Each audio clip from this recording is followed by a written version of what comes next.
All right, guys, this is take 6 now of my interview with Jason Sapp. And the reason that we came together and wrote this book on the miracle of essential oils. Um, it's my honor to have Jason here with me today. Jason is traveling up to Amarillo from San Antonio, so he made this great drive to come be with you guys and to talk a little bit about why we've been putting this project together over the past couple of years. When I spoke for Deborah Rayburn in Conroe, Texas several years back, Jason was also a speaker that day. And so I just briefly walked up to him and I said, "Hey man, awesome story. Love to hear about what's happened with you. Let's get together and talk about this." And out of that conversation came this project that we've been working on ever since. And we are so excited that it is just about to be released. Today's February the 27th, and by the time this airs, you guys should be able to go grab a copy for yourself and for those in your organization. And this book is not also written for just your organization, but we put this together for your neighbor, for your friends. And I know, Jason, you have a lot of people too that really want this information that don't even know what an essential oil is, right? Absolutely. Absolutely. And that's why we came together to put this together, because there's going to be a lot of people, from my next door neighbor that's a cop to other people that are dealing with trauma. And what is trauma? Because a lot of people, sure, Jason, we're going to talk about his MOS here in just a minute, but how do you know that you're dealing with trauma? How do you know that you've had a past that we need to deal with? And we're sorry for the car. We're in the backyard. It's just a beautiful day up here. We're just enjoying this day outside. But how do you know about the trauma of what you've been through? And how do you know how it affects you?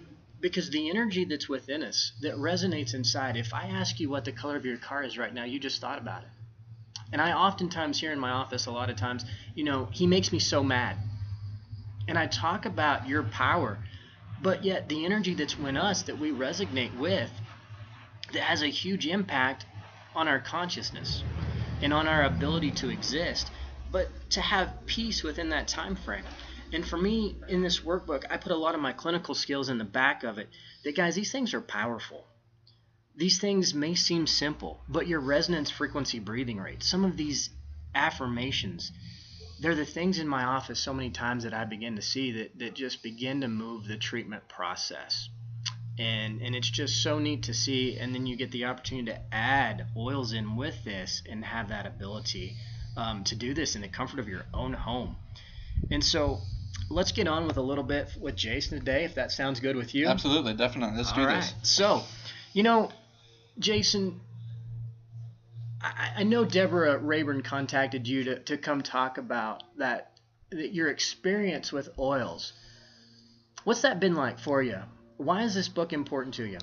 I think that's key to understanding the impact that this book is going to have.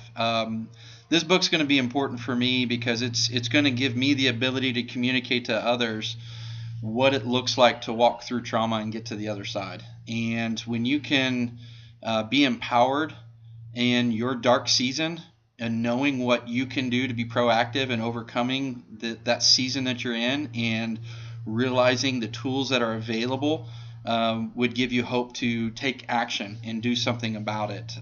In the darkest period of my days, had somebody given me a book like this and said that there is something better for you, you don't have to live like this, I would have certainly grabbed it in a heartbeat.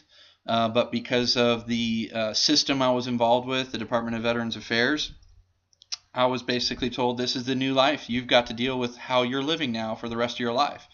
So I had no hope. So this book is allowing me to communicate that there is hope on the other side of trauma. Absolutely. And let's back up a minute, because a lot of guys may be like, oh, maybe his job wasn't my job in the military or whatnot. But, what was your MOS in the service, Jason? Perfect. MOS, for those of y'all that don't know with military terminology, that's your military occupational specialty. That's your job, basically. So my MOS was a 19 Delta, otherwise known as a Cavalry Scout. And I was assigned to the 2nd Brigade Recon Team of the 1st Infantry Division. I was stationed out of Schweinfurt, Germany, and deployed to Camp Liberty there in Baghdad, at the Baghdad International Airport, with our main sector to patrol was between the Baghdad International Airport and the Green Zone in central Baghdad. And what's been neat is Jason and I haven't had a lot of time to really speak, or really talk about his experiences. But yesterday we were up at the office and he was like, "Hey, could we map my brain?" And I was like, "Yes, we can. I've got everything I need here to do this." Let's do it. And we did. Yep. And we did. Mm-hmm. And it was a neat time. Jason, tell us a little bit about that experience for you. Perfect. I think that through this process of walking through my journey to wellness, I've realized that I kind of compare myself to an onion. The more layers I peel back of the trauma that I've experienced, the more closer that I can find out who God created me to be.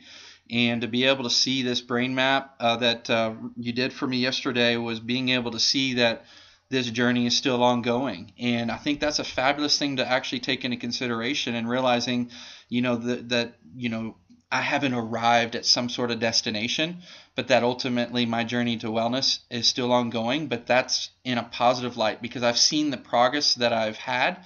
I have the tangible quality of life that I now enjoy, comparing that to when I was walking through my trauma after the war. And so being able to see that there's still work to be done is actually a really good thing for me, because it gives me the understanding that I've come so far, yet there's still even better to come, because I enjoy my life right now. I have a joy and a peace in my life that I've never experienced, but to be able to know that it could even get better is actually a phenomenal thing. So I think that's what I took away from the brain map that I saw yesterday, that there's still some areas that you can work on. And I think that's a fabulous thing, because it allows me to say I'm in a great place today, but I can be even a better place tomorrow. Now the question is am I going to do something about it? Guys, and you see the image there on the screen. This isn't actually Jason's map, but this is of another individual that has gone through trauma and did have a diagnosis of PTSD.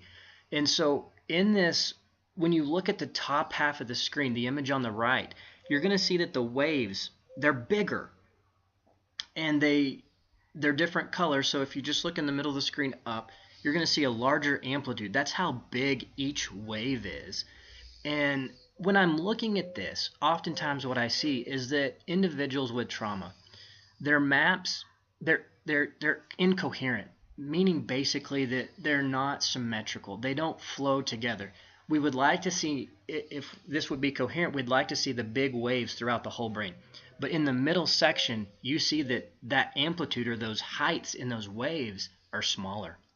That's where we begin to see that people have a hard time slowing their brain down.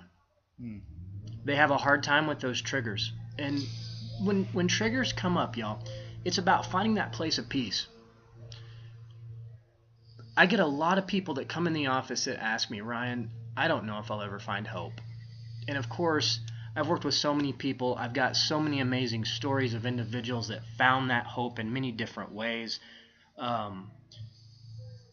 The impossibility, that sense of doom and gloom that they have over them, because they have some of these issues going on within their brain that is constantly, they go for a walk in the park and there's a stick just laying in the grass and they see a snake. Oh my gosh, that's a snake, that's a snake. It's not necessarily a snake, but their reality, their perception of what they're creating in their mind is that it's a snake. That's their belief. That's their reality. That whether they're walking in the park or they're in their house or they're trying to go to sleep, that their smoke alarm in their brain, that amygdala, is going off.